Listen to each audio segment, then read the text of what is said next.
കൊല്ലം corporation കൊട്ടിയാഘോഷിച്ച് നടപ്പിലാക്കിയ അഷ്ടമുടി കായൽ ശുചീകരണം വീണ്ടും പാളി. ലക്ഷങ്ങൾ മുടക്കി നീക്കം ചെയ്ത മാലിന്യങ്ങൾ ഈ മഴക്കാലത്ത് വീണ്ടും കായലിലേക്ക് തന്നെ തിരിച്ചിറങ്ങുകയാണ്. കോടികൾ മുടക്കിയാണ് അഷ്ടമുടിക്കായലിന്റെ സംരക്ഷണത്തിനായി കൊല്ലം കോർപ്പറേഷൻ ജീവനാണ് അഷ്ടമുടി ജീവിക്കണം അഷ്ടമുടി പദ്ധതി നടപ്പാക്കുന്നത്.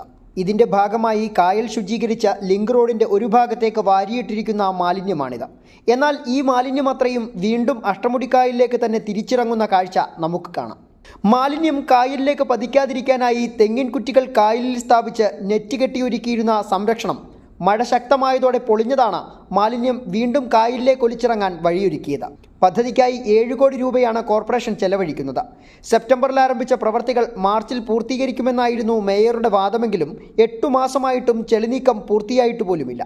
ദീർഘവീക്ഷണമില്ലാതെ നടപ്പിലാക്കുന്ന ഇത്തരം പദ്ധതികളിലൂടെ അഴിമതി മാത്രമാണ് കോർപ്പറേഷനിൽ ചിലരുടെ ലക്ഷ്യമെന്ന് AICC അംഗം ബിന്ദു കൃഷ്ണ ആരോപിക്കുന്നു. ദീപസ്തംഭം മഹാശരി നമുക്ക് കിട്ടണം പണം എന്നുള്ളത് മാത്രമാണ് കൊല്ലം കോർപ്പറേഷൻ്റെ നിലപാട്.